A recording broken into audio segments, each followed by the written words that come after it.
All right, welcome back. I trust you just got one or two things from the background on postpartum depression. We will be starting here in Lagos. We have a psychologist with us here in the studios, and he will be joined shortly by a medical doctor. He is Wali Aminu of the Postpartum Support Network of Africa here. Many thanks for joining us, my brother. Thank you very much. Good morning, sir. Good morning. It's good to have you. Okay, we're looking at, I'm a woman, so I think in particular about this. Okay. All right, we're looking at postpartum depression. Why would a woman, what exactly is the cause of postpartum depression? I mean, every woman, most women are happy when they're pregnant and bringing forth a child, and all of a sudden you don't want to bond with that child. What could be the cause of PPD?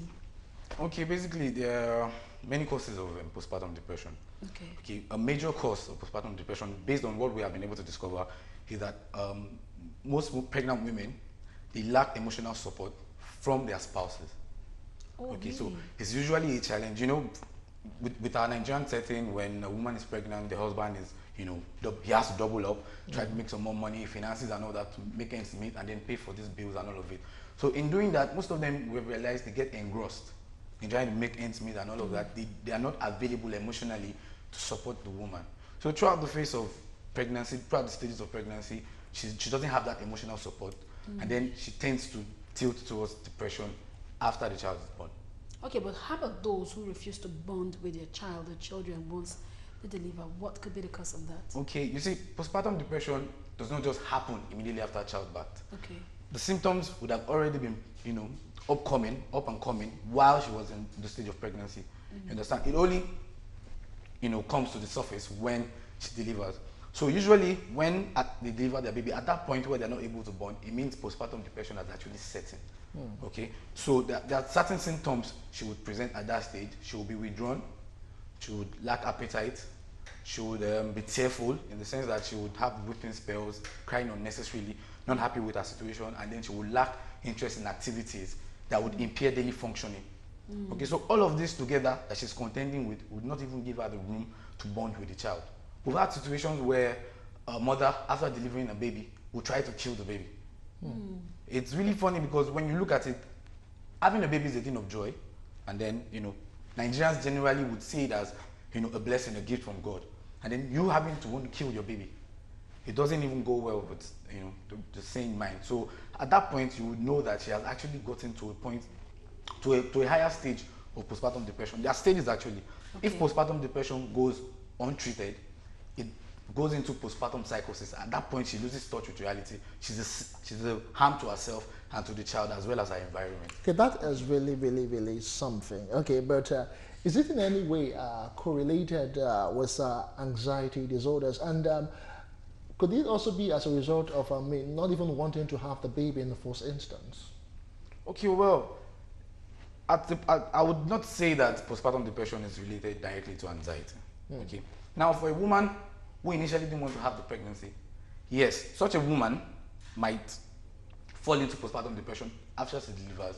Take, for example, a woman who's career-oriented, who has goals. She's a business-oriented person. She wants to achieve a lot, and then she sees the pregnancy as a setback. So during that stage, already she doesn't want the baby, and then she becomes she begins to experience reduction in self-esteem, self-worth, and all of that. So after the baby comes up, being preoccupied with the activities of taking care of the child and all of that, would actually, you know, predispose her into being depressed. Okay, but does this, is it related to age, or it happens to any woman? It has no age bracket or age range? Well, basically, for someone who's pregnant, postpartum depression does not have a particular age range. Okay. It runs through it begins from for a woman who has gotten to childbearing stage. Understand? And there's no particular, you know, age where you would actually say, okay, this person would be free from postpartum depression. Even people who actually have children, who actually have maybe 2, 3, say 4 kids, even such a woman could still experience postpartum depression. Maybe after is it avoidable? Yes, it is very much avoidable. Okay. All right, it's still Galaxy today, and we are looking at PPD, postpartum depression. And just to let you know that you can be a part of this discussion by sending an SMS to the number that is now scrolled or scrolling on your screen or interacting.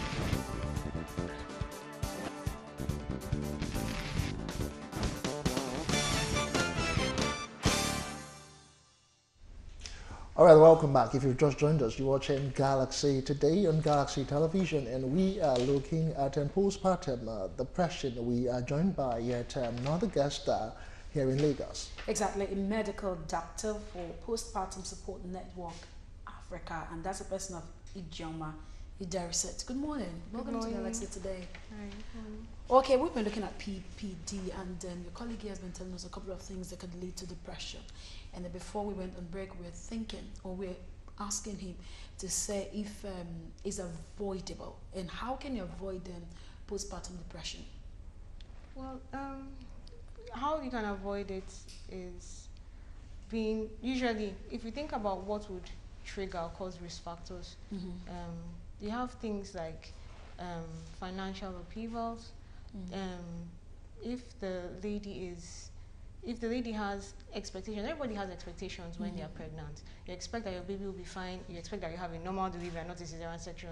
So if the lady has a positive outlook and an open mind towards her pregnancy and her delivery, you know, and is calm, it can actually reduce the chances of developing postpartum depression. Okay, and when it happens, how long does it take? Is it something that happens for life, or is it just for a short while? Oh, well, it happens, but it doesn't happen for life, gladly. When a person is diagnosed with postpartum depression, such a person would be advised to go through therapy. Okay. Okay, that's about the same form of treatment with depression itself. There's not much difference between depression and postpartum depression. Okay. So they undergo the same set of treatments, such as cognitive behavioral therapy. You put such a person under therapy, trying to help them reconstruct the way they think about themselves and the way they view life and the way they see having the baby. Okay, so once they go through probably 5, 6, 7, 8 sessions, we find them coming back to full functionality as a human being. Okay, fine. We've been talking about mothers. But I understand, Ijoma, that it isn't just about for the moms alone, that even the fathers could actually be depressed with this particular situation. Yes, there's actually been studies to find that. I mean, the father is under a lot of pressure as well to provide for his family, you know, and to just be the caregiver and the provider. So there's actually been cases of postpartum, well, not depression in men who have had babies. Okay, so how do you help such fathers? Yeah.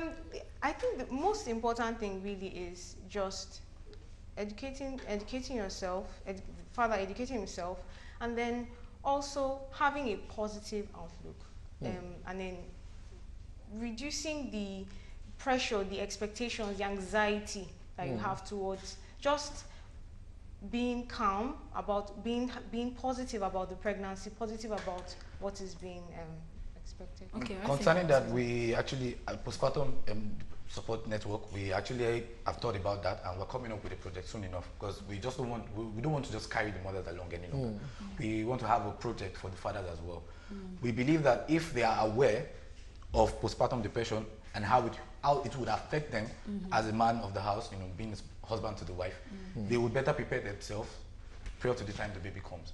And so they will be able to manage the situation properly. All right, we'll come back to you now, but let's just take a little trip now to Ibadan, or your state. We have Dr. Kunle Adesola. He's a senior registrar at the Department of Psychiatry, University College Hospital in Ibadan. Many thanks for joining us on Galaxy today. We are looking at postpartum depression on the show this morning. Just to be clear, I just want to find out what symptoms the mother or the father could present if they come down with postpartum depression. What are we likely to see? How would you know that you have postpartum depression?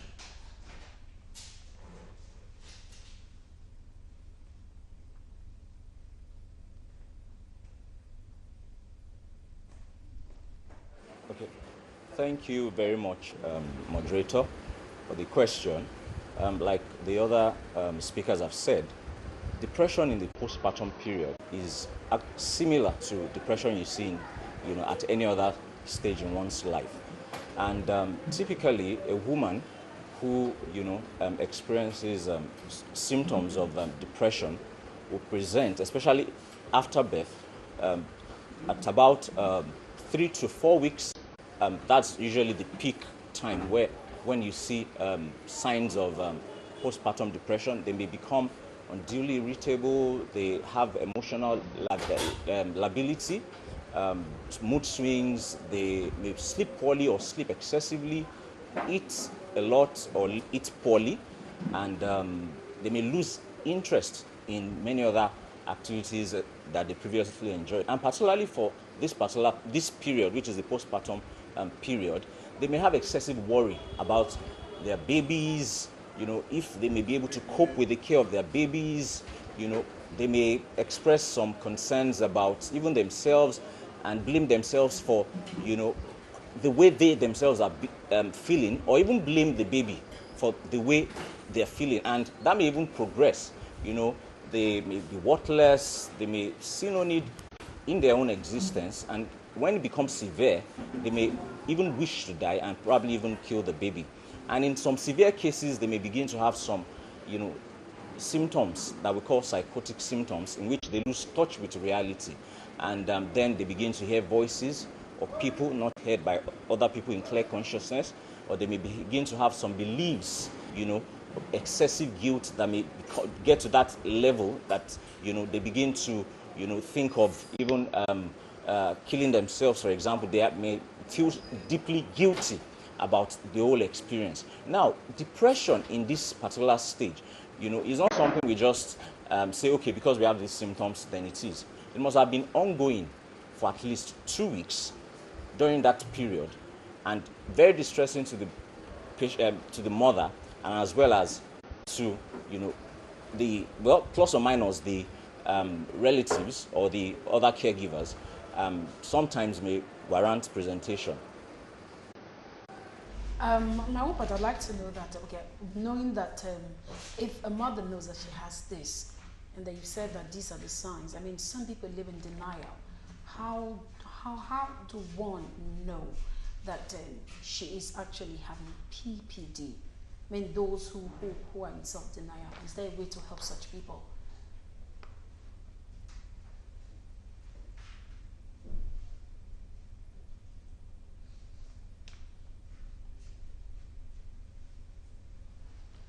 Like I said, people around them will notice some changes around the mothers. For example, childbirth is generally perceived as a thing of joy. It is a thing of joy. And you expect the normal emotional reaction should be, joy, happiness, wanting to be with the baby and take care of the baby. But when you see a woman, who hardly, pays attention to the baby, neglects the basic needs of the baby, and you see that the tearfulness, the excessive worry about the welfare of the baby or the well-being of the baby, then you should begin to get worried about postpartum depression. Now, some mothers, in fact, a lot of mothers may experience what we call baby blues, which usually occurs around the 2nd to the 3rd day, of delivery, and may not last for more than a few days, like 1 to 2 days. And usually within the first 1 week should have cleared. That most women, in fact, about 75% of mothers experience that. But by the time you are beginning to see more severe symptoms and ongoing for at least 2 weeks, then you should be worried.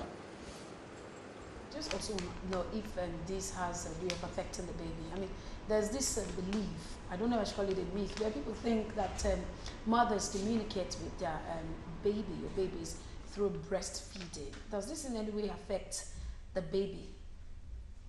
I mean, I'm talking about a woman who has PPD now and breastfeeding. Does this in any way affect the child's psyche?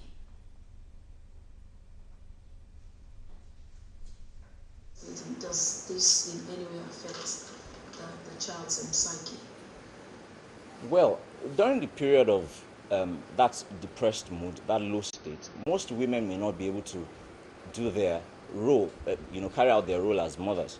And, there's something we call bonding and attachment. If this continues long enough, the child may not develop you know, the way we expect the child to develop, you know, in terms of cognitive development and psychosocial development, psychosexual development. So, you know, this may have, you know, a long-term effect if it is not treated on time. Early intervention and early treatment is are not instituted on time. It may affect the development of the child as well later in life. And, you know, we've had studies that have shown that these may even predispose some children to some form of emotional problems later in life. We'll let you go. Finally, Dr. Adeshola, I just want to understand specifically right now, does it actually occur with mothers who have a history of PPD in their families? Or again, if they've had PPD before, are they likely to get that over time with other pregnancies?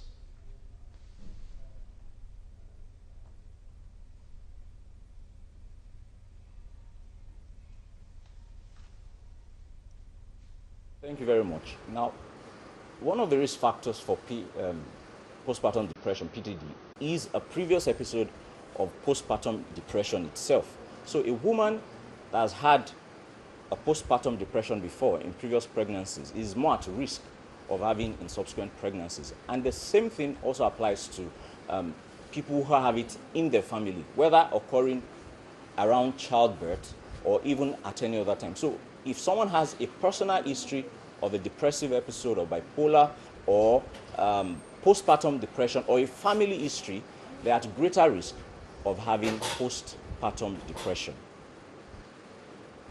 Thanks to Dr. Kunle Adeshola, the Senior Registrar at the Department of Psychiatry, University College Hospital, Ibadan, who joined us from Oyo State. And back here in Lagos, we still have Ijoma Idarisi, the medical doctor, and Wale Aminu, our psychologist, both from the Postpartum Support Network, Africa. Okay, I'd like us to react to what the doctor said. I mean, I was going to ask, it seems like everything is all about genes and hormones. And I was almost going to ask if PPD is genetic. Okay, well, Yes, if it's hereditary. yes, if it's hereditary. Yeah. Yes, just like Dr. Adeshola mentioned earlier on, for families, you know, it's the same thing with other forms of mental illnesses as well. Okay. If you have a family history, not directly in your own, you know, line, might be an extended part of your family. If they've experienced such mental illnesses, such as what we're discussing in postpartum depression, you are more susceptible or more predisposed than any other person. Okay, now because you according to what you said gene and hormones and the like, because you have that lineage, you're in that line. For someone who does not have such in their family, such a person would not be easily stressed up and then, you know, get to suffer mental illnesses such as what you who have it in your lineage would suffer. If they expose both of you to the same amount of stress, you understand, mental stress and the likes, you would break down faster, or that person would break down faster than the person who does not come from a lineage of mental, you know. Okay, you know, this just brought the thought to my mind, like people who are about to get married, I mean, they say you should go through screening, and how do you screen this? How do you know if your spouse have, I mean. We need to be very careful about, you know, the way we talk about it in terms of screening and all that, because we're also trying to work on the stigma that is attached to postpartum depression. There's a stigma attached to it. Yes, Definitely. yes. Oh, tell us about it. I mean, people say, okay, there's a family problem, you know, witchcraft and all those things that really don't, they don't follow, you know, and all that. So let's not talk about screening. Let's talk about how we can create a nurturing environment for the couple and the family. But it's not good to be aware so you know what, because like you said earlier, it's not just a woman who goes through it alone. Exactly. The husband too does. I mean, if you're aware of it, you know what you're up against and know how to be supportive. Yes. So you're saying isn't it wise to screen? No, please, it's not. Okay. There are people who don't have any family history of mental illness that still have postpartum depression. So it can happen to anybody, really. You know, so it's really being supportive. Not just coming to cook. Yes, coming to cook and all that, very important, but supportive emotionally. Because woman has gone through a lot throughout the pregnancy and then in labor. especially in our environment, you know, the way things are in our environment and all that. So emotional support, helping her, encouraging her, because sometimes we tend to be also very critical of the mother. Oh, you're not breastfeeding. Oh, your milk is not flowing well. You know, all those things. Those things put unnecessary pressures as well, separate from the pressures that already happen as a result of the fact that she's... Well, would you say that it is more peculiar with our scenario here in Nigeria just because of all the issues and all the struggles we go through as a people? No, I wouldn't agree with that. Okay. Postpartum depression, it's a general mental illness that's all around the world. Global, It's a global illness. Okay, it's even prevalent in America. There's a statistics by Center for Disease Control. They did a research some time back, and then they realized that about say 11 to 20% of the people who go through pregnancy stage develop postpartum depression. That amounts for about, say, 600,000 people, women, without considering those who have stillbirth or those who have miscarriages. Now, those who have stillbirth or have miscarriages also amount for another 300,000. So we're looking at about 900,000 yearly in America, which is a civilized, environment. So it's not about our own, country and what we are going through. It's about being aware of postpartum depression, knowing the triggers, and trying to curtail and protect yourself from such. Okay, let's go over to the in-laws now. How do they affect them? Because I also know, I've heard cases where they say, we're expecting a son and you brought a daughter. Exactly. Or we want a daughter, you're bringing a son. Or again, why you just, also people who do not believe in family planning, they're like, how do you help people like that not to fall into PPD? We need to focus on the woman herself, making her strong emotionally, supporting her emotionally. This is where husbands come in. Husbands need to be very supportive. They need to be from our own side. Okay, Ijoa, before you continue with that, we'll talk more on that. It's still Galaxy today. We have to take a quick commercial break. We'll be talking about the place of in-laws in all of this, the Omugwo thingy, when the mother-in-law, come and stay for a while, and all that associated baggage, and then the joys too. In a moment, it's still Galaxy today. We'll be right. All right, it's still Galaxy today. Welcome back. Ijoa was just talking about the place of the in-laws before we went on that break. Yes. And she was saying on both sides. Yes, it could be mother's side, father's side. Well, from the father's side, this is where usually when we go to see, when we go to antenatal clinics to talk to women, we always tell them, take this leaflet, give it to your husband, to educate him. So the man has to be very supportive emotionally. He has to be the barrier between him, his family and his wife. He needs to protect her. He needs to manage their expectations, and he needs to protect his wife. Very important. Very important. Very important.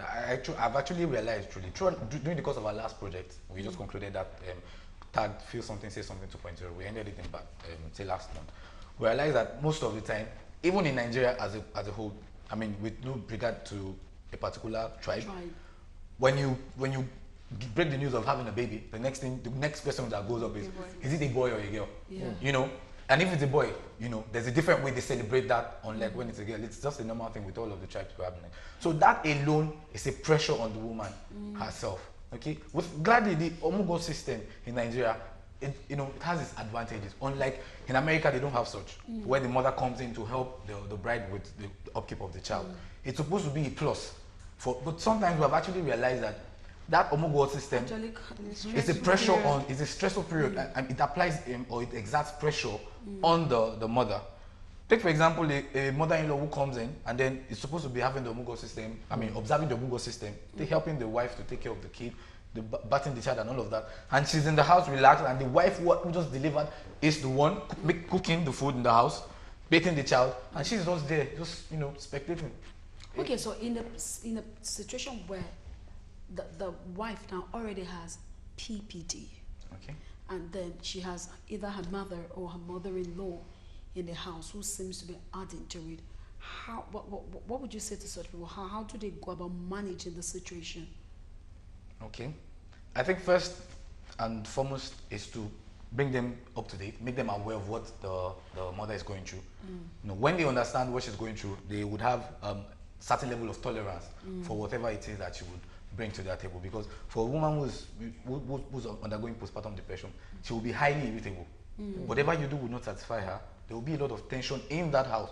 But when the supporting members of the family are aware, so they know how to curtail for this lapses or whatever it is that she's bringing to the table, and then they will be able to better manage her. It's very important for caregivers to be aware.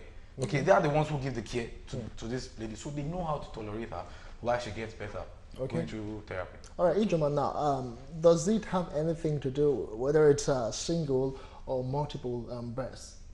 You mean whether it's twins or just a single? Yeah, birth? could having a twins or triplets or quadruplets, cause some people that's against them having just a single birth? Not cause, but predispose the lady to having, because even those multiple pregnancies are actually considered as high-risk pregnancies. So the chances of complications are there and all that. And many medical condition occurring in the baby or the mom in the course of pregnancy or delivery is also a risk factor for having postpartum depression. So yes. Okay. Oh, I see. Okay, so I still want to talk more about this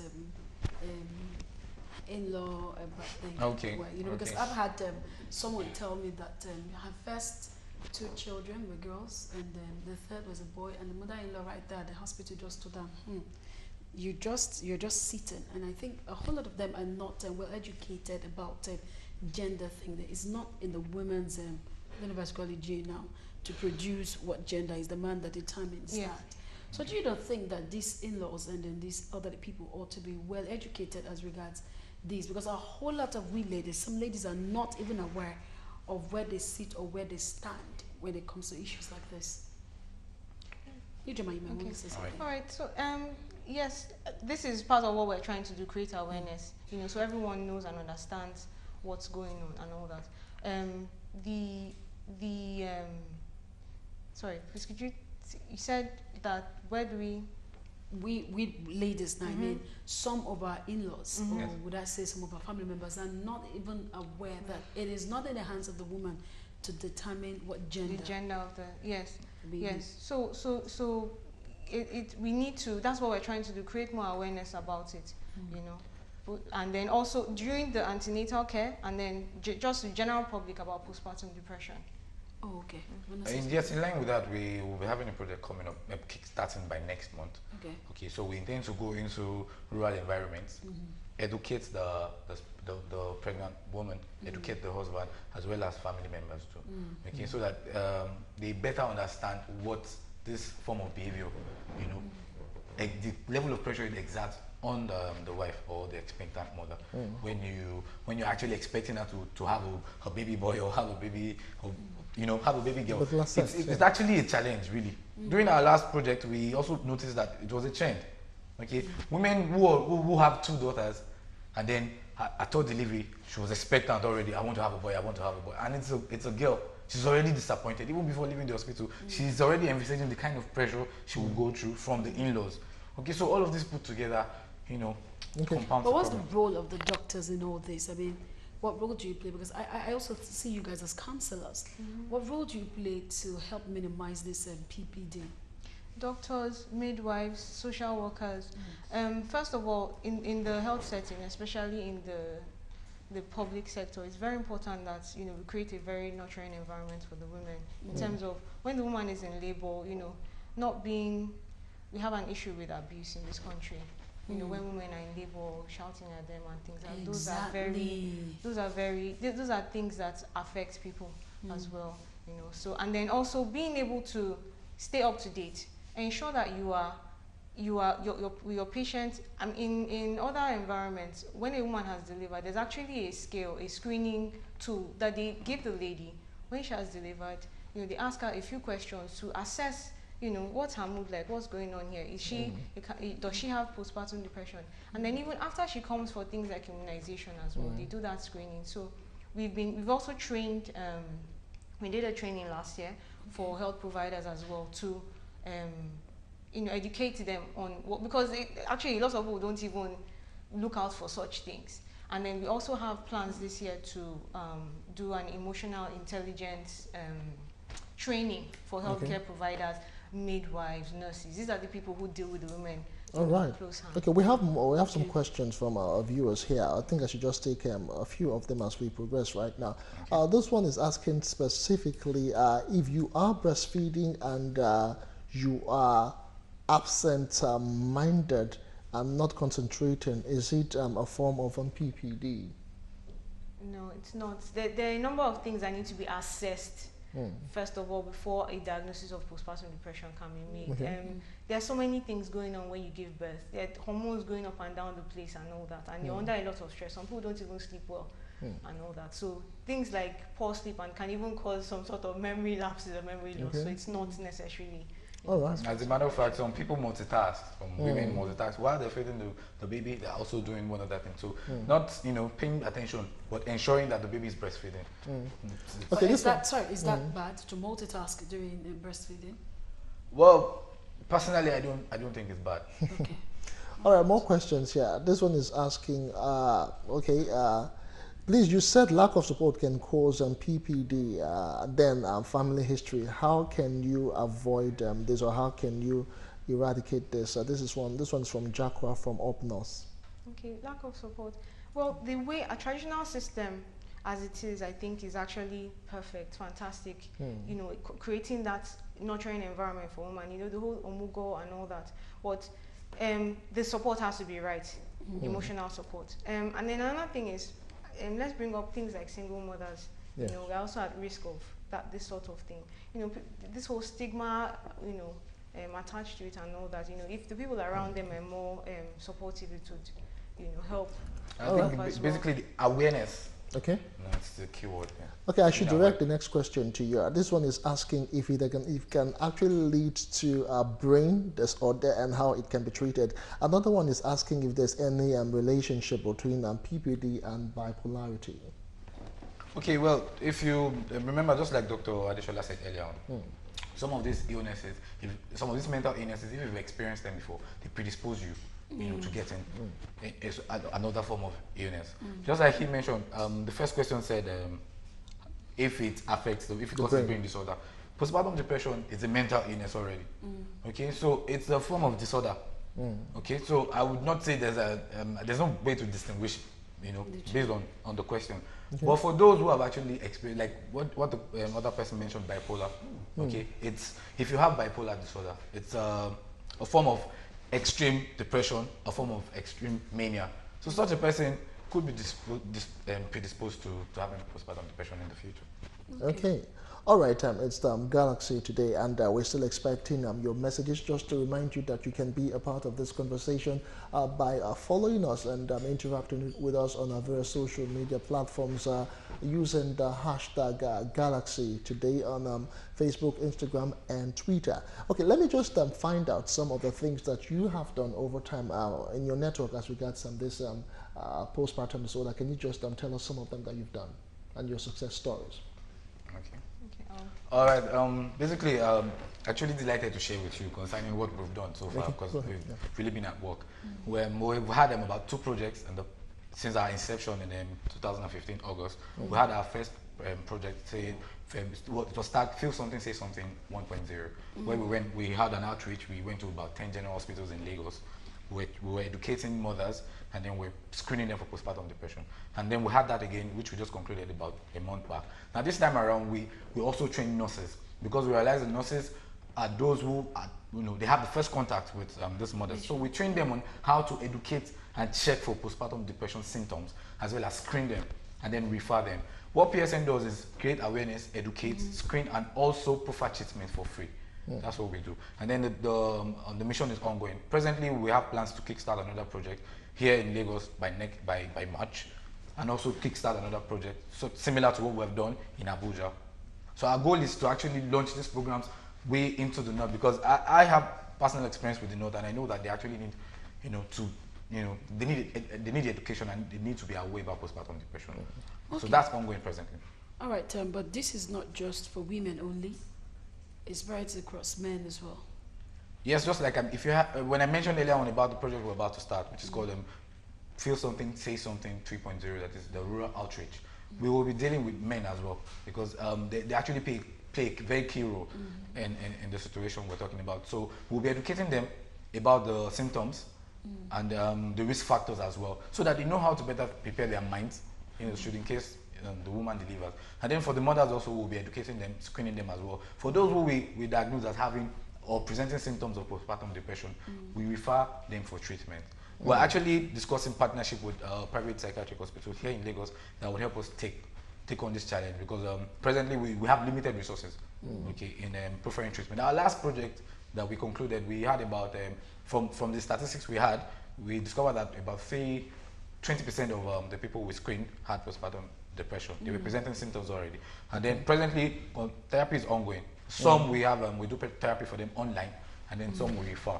So that's okay. More questions here. This one wants to find out simply if after childbirth the mother becomes paranoid and she lays more emphasis on the child and neglects other things, even her husband. Can this be described as PPD? No. No, I know men would raise the issue with this. No, it's not. But you can, like I said, the health professional has to screen the lady. There are a number of other things that need to be looked at before a diagnosis of postpartum depression can be made. Okay. Yeah. Speaking of management, sorry, you'd add to that. Another one wants to find out if there are drugs for PPD. Yes, there are drugs for PPD. Definitely there are drugs. Okay. But they are not the first line. Usually it's talk therapy, cognitive behavioral therapy, and interpersonal therapy, as you already mentioned. Where the drugs will come in is when the postpartum depression has actually aggravated into another stage called postpartum psychosis. At that point, the mother she has actually lost touch with reality. She's hallucinating. There's a lot of other dangerous symptoms, that could cause harm to her and to the baby as well as her environment. So at that point, she needs to be given drugs to stabilize her, and then before talk therapy can take place. But still on that stuff, sorry Richie, I still need to find out to have an all-round family. So at the end of the day, no one feels unloved or neglected. How do you manage and strike a balance in cases of new births and new deliveries? I did not get the question. Striking a balance. Just a fallout of what the last viewer asked about neglecting, spending so much time on the baby and neglecting other things and the father and all of that. How do you strike a balance so no one suffers? Okay, well, that's from my own end here. I think that's person prone. Okay, you need to know how to balance things basically. Well, I can understand for a mother who just delivers and then pays attention to her baby. It's part of the bonding and the love.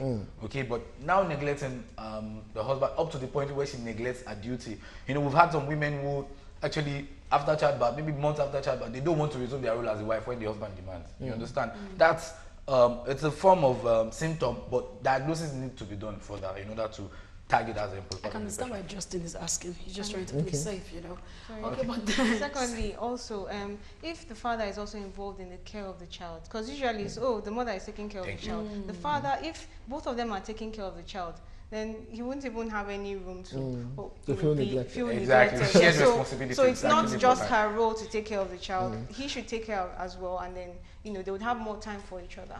Exactly. I think. All right, Nelson from Anambra, I'm sure he just joined. He just wants you to recap on the symptoms of postpartum depression. Okay, majorly the symptoms are tearfulness or weeping spells, consistent crying without a particular reason, loss of appetite. Now, the loss of appetite, it's in two dimensions. Either the person is not eating at all or is overeating, which is called emotional eating. Okay, that's one other symptom. And then you have low sex drive, such a mother is not interested in having sex. They lose, they have withdrawn situations where they cut all forms of social affiliation.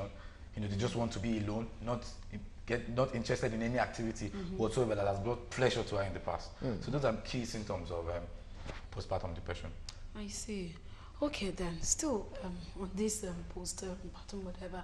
Okay, while if a woman is actually in it, and let's assume that we have a woman who's already who has a PPD, and then like he said, and the husband seems to be all alone, saying that the woman tries to. How do you think the man should come in to help in a situation like this now? Okay. Aside, we know that there will be probably therapeutic talk and the rest, but on his own part as a man, how?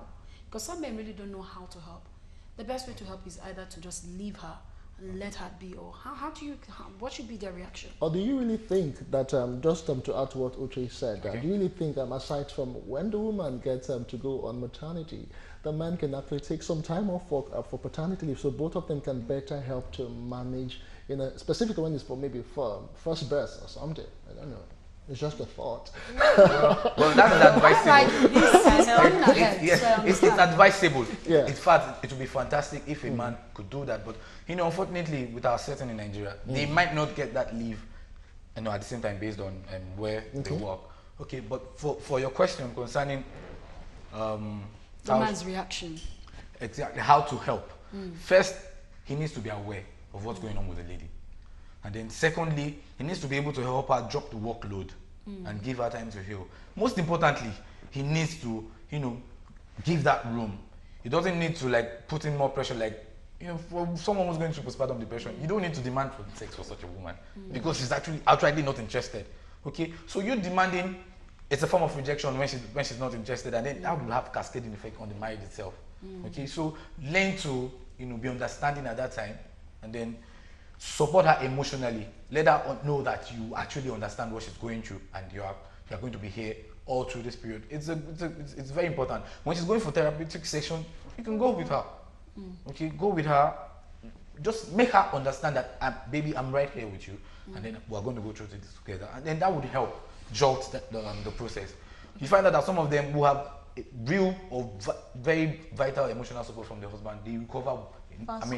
Much more faster than someone who's. But then, is PPD curable?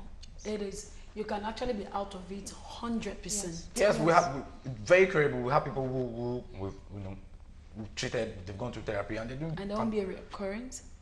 Well, concerning the recurrence, she needs to really understand herself and how to protect for those symptoms we mentioned earlier on. Okay, because we mentioned earlier that those who have gone through postpartum depression are at risk of still going through it all over again if they're not careful. And how to deal with negative thoughts.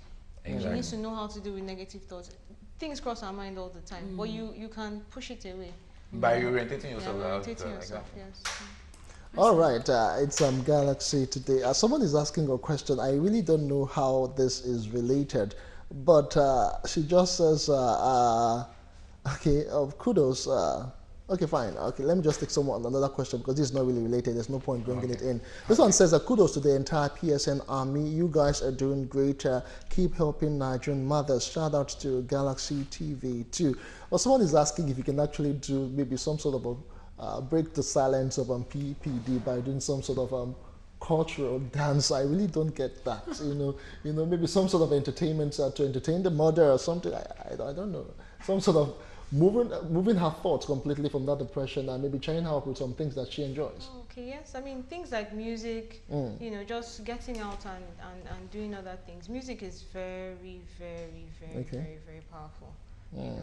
As a matter of fact, most times when I speak to clients like that, I advise them to take a paper, list out some things that you do that you enjoy doing oftentimes, okay? Because usually when they're going through that process, they lose interest in all those pleasurable things. So why not take a pen, highlight those things, and then try to do them as we go. So that, as you engage in them all over again, you begin to enjoy it all over again. It helps the whole process. Okay, it's a form of therapy on its own. All right, whatever works for you, whatever you feel that you enjoy, you just try and not whatever, because whatever can be very extreme. No, whatever positive that works for you, and just try and get out of this. But that's as much as we can take on the show this morning. We must say many thanks to our guests. Exactly, our guests were Ijoma Idarisit, medical doctor, and the Wiley Amino, psychologist from Postpartum Support Network Africa. Thank you so much. Thank you for having us on the show. Thank you very much. And of course, to Dr. Kunle Adeshola, Senior Registrar, Department of Psychiatry, UCH, that's University College Hospital in Ibadan, or your state. I want to say a big thanks for this. And for those of you who took out time to sit down to listen to this lecture, because I've been lectured too, and I hope I just didn't. Yes, I have. Just before we go, I'm sure you guys might just want to give out your social media stuff so they can actually follow you online. Okay, thank you very much. I was going to ask, actually. It's Postpartum Support Network. It's PSN Africa. So we're on Twitter, we're on Instagram, we're on Facebook at PSN Africa. Okay, and then you can check us out on the website. It's psnafrica.com. All right, so feel free, it's free, and then get to know them. I'm sure you do beyond postpartum as well, or it's just strictly postpartum issues. That's what you deal. You're strictly into postpartum. Yes, Yes, exactly. yes. The Supporting organization- mothers after exactly. they've had their babies, yes. All right then. Okay, this is where we call it a day. We'll put this same time again tomorrow where we do entertainment. I'm Uche. When you're going, Jay.